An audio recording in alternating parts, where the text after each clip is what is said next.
Echoes of നിലയിലേക്ക് ഏവർക്കും സ്വാഗതം. മിഴിനില എഴുതിയ കഥ പത്മ, അധ്യായം 8. നനഞ്ഞിരുന്ന സാരി ഈ നേരം കൊണ്ട് ഉണക്കായിരിക്കുന്നു. സാരിക്ക് മേലെ ഉടുത്തിരുന്ന ഒറ്റമുണ്ട് ഇപ്പോഴും തൻ്റെ തോൾസഞ്ചിയുടെ അറയിൽ പ്ലാസ്റ്റിക് കവറിൽ വീർപ്പ് മുട്ടിക്കിടക്കുകയാണെന്ന് അവൾ ഓർത്തു. പടികളിറങ്ങി ആ ഇരുണ്ട ഇടനാഴിയും പിന്നിട്ട് റിസപ്ഷനിലേക്ക് അടുക്കുമ്പോൾ കണ്ടു എന്തോ ഒരു കവറുമായി തന്നെ പ്രതീക്ഷിച്ചെന്ന പോലെ ഇരിക്കുന്ന രഘുറാമിനെ. ജിതൻ ഏൽപ്പിക്കാൻ പറഞ്ഞിരുന്നു. അയാൾക്കടുത്തേക്കെത്തി താക്കോൽ റിസപ്ഷനിലെ ഡെസ്കിലേക്ക് വെക്കുന്നേരം ആ കവർ തനിക്ക് നേരെ നീട്ടിപ്പിടിച്ചുകൊണ്ട് രഘുറാം പറഞ്ഞു. എതിർപ്പൊന്നും പറയാതെ അവളത് ഇരു കൈകൾ കൊണ്ടും ഏറ്റുവാങ്ങി. അത് വാങ്ങി നെഞ്ചോട് ചേർക്കുമ്പോൾ അവൾക്കൊന്ന് ഉറക്കെ കരയണമെന്ന് തോന്നി. പക്ഷെ ചെയ്തില്ല. ഇത് ഞാൻ കൊണ്ടുപോയിക്കോട്ടെ.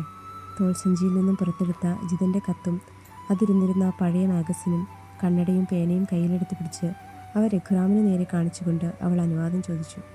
തീർച്ചയായും അത് തനിക്ക് തരാനായ അയാൾ അവിടെ കാത്തുവെച്ചതാണ്. അതാണ് ഇന്നും ഞാൻ പോലും ആ മുറിയിൽ കയറാത്തത്. ഒരു പുഞ്ചിരിയോടെ അയാൾ മറുപടി പറഞ്ഞു. ഇനി കയറിക്കൊള്ളൂ. ജിതൻ്റേതായതെല്ലാം ഞാൻ എടുത്തു. താങ്കളുടെ വരുമാന മാർഗമല്ലേ, അത് തടസ്സപ്പെടുത്തണ്ട.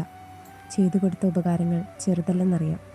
ജിതിനു വേണ്ടിയല്ല, എൻ്റെ ഒരു മനസ്സമാധാനത്തിനു വേണ്ടി ഞാൻ പറയുന്നതാണെന്ന് കരുതണം.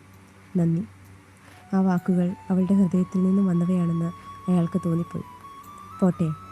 അല്പനേരത്തിന് ശേഷം ആ വസ്തുക്കളും അയാൾ അവൾക്ക് നൽകിയ കവറും തൻ്റെ തോൾസഞ്ചിയിലേക്ക് നിക്ഷേപിച്ചതിനൊപ്പം രഘുറാമിന് നേരെ കൈകൾ കൂപ്പി പറഞ്ഞു. എങ്ങനെയാണ് മടക്കം? ട്രെയിനിൽ. ഇവിടുന്ന് ഡൽഹിക്ക്, അവിടുന്ന് നാട്ടിലേക്കും, അവൾ പറഞ്ഞു. മറ്റൊന്നും പറയാനില്ലാത്തതുപോലെ രഘുറാം കൈകൾ കൂപ്പിയൊന്ന് മൂളി. അയാൾ വിളിച്ച സൈക്കിൾ റിക്ഷയിൽ മുന്നോട്ട് പോകവേ അവളൊന്ന് തിരിഞ്ഞു നോക്കി. രഘുറാമിൻ്റെ ലോഡ്ജിനെ പിന്നിലാക്കി ആ റിക്ഷ ഏറെ ദൂരം പിന്നിടുമ്പോഴും അവൾ പിറകിലേക്ക് തിരിഞ്ഞു നോക്കിക്കൊണ്ടേയിരുന്നു. തൻ്റെ പ്രാണനായവൻ്റെ ഓർമ്മകൾ നിറഞ്ഞു നിന്നിരുന്നിടത്തെ കണ്ണിനുള്ളിൽ നിറയ്ക്കാനെന്നതുപോലെ. ജിതൻ, എനിക്ക് നിങ്ങളെ എത്ര ഇഷ്ടമാണെന്നറിയുമോ? ഒരിക്കൽ പറമ്പിൻ്റെ പടിഞ്ഞാറെ അതിരു ചുറ്റി ഒഴുകുന്ന തോടിൻ്റെ കരയിൽ തോട്ടിലേക്ക് കെട്ടിയിറക്കിയ പടവുകളിൽ ആ തൊട്ടിലേക്ക് കാലിട്ടിരിക്കുമ്പോൾ താൻ ചോദിച്ച ചോദ്യം. ആ ചോദ്യം കേട്ടിട്ട് അതിന് ജിതൻ എന്തുത്തരം തരുന്നു എന്നറിയാനെന്ന പോലെ കുഞ്ഞു പരൽമീനുകൾ അവളുടെ കാലിനരികിൽ വന്ന് മുട്ടിയൊരുമി നിന്നു. അറിയില്ലല്ലോ പെണ്ണെ, നീ തന്നെ പറഞ്ഞു തരൂ ഉത്തരവും. തന്നെ തീരെ മുഷിപ്പിക്കാതെ തന്നെ അയാൾ ഒഴിഞ്ഞു മാറി.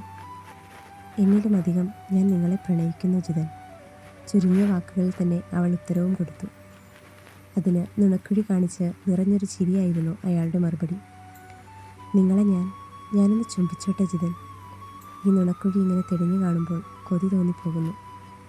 അവൻ്റെ ആ നുണക്കുഴി കവിളിലേക്ക് മിഴുന്നിട്ട് ഈ ലോകത്തെ തന്നെ വിസ്മരിച്ചെന്നതുപോലെ ചോദിക്കുമ്പോൾ തൻ്റെ വാക്കുകളിലും ശരീരത്തിലും പടർന്നിരുന്ന വിറയൽ താൻ അറിഞ്ഞതുപോലെ ജിതന് തിരിച്ചറിഞ്ഞിട്ടുണ്ടാകണം. മറുപടി പറയാതെ തനിക്കായി ആ കവിൾ കാണിച്ചു തന്നു അയാൾ. കുറ്റിരോമങ്ങൾ നിറഞ്ഞു നിന്നിരുന്ന ആ നുണക്കുഴി കവിളിൽ അമർത്തി ചുംബിക്കുമ്പോൾ തനിക്കൊന്ന് ലോകം വെട്ടിപ്പിടിച്ച സന്തോഷമായിരുന്നു. പിന്നീട് അല്പനേരം ആ മുഖത്തേക്കൊന്ന് നോക്കാൻ താൻ ഏറെ ബുദ്ധിമുട്ടിയിരുന്നു. അങ്ങനെ എത്രയെത്ര സുന്ദര നിമിഷങ്ങൾ.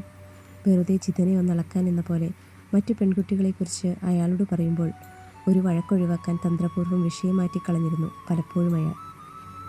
അടുത്ത ഭാഗം നാളെ.